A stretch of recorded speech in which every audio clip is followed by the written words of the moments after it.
Sachin Tendulkar sir और महेंद्र सिंह धोनी अगर रोहित शर्मा जी को क्रिकेट के बारे में, बैटिंग के बारे में या कैप्टनसी के बारे में कोई सलाह देते हैं तो मैं समझ सकता हूं।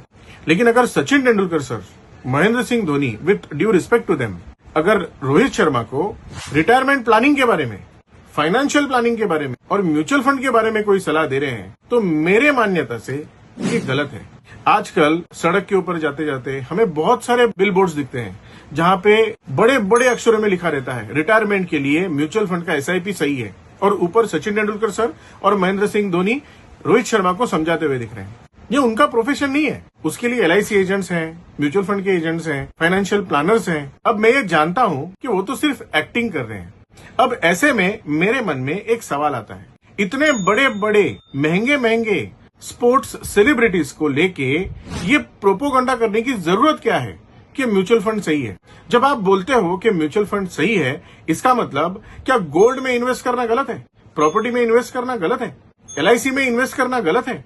आपने म्यूचुअल फंड सही है ये नहीं बोलना चाहिए। This is a wrong statement. आपने ये बोलना चाहिए म्यूचुअल फंड भी सही है। आप अगर बोल रहे हैं कि रिटायरमेंट प्लानिंग में सिर्फ म्यूचुअल फंड करो तो मेरे मान्यता से वो गलत है। आपके फाइनेंशियल पोर्टफोलियो में हर प्रकार का एसेट होना चाहिए और उसका बेस जो है वो एलआईसी, एंडोमेंट पॉलिसी और होल लाइफ पॉलिसी है। एलआईसी करो, जिम्मेदार बनो।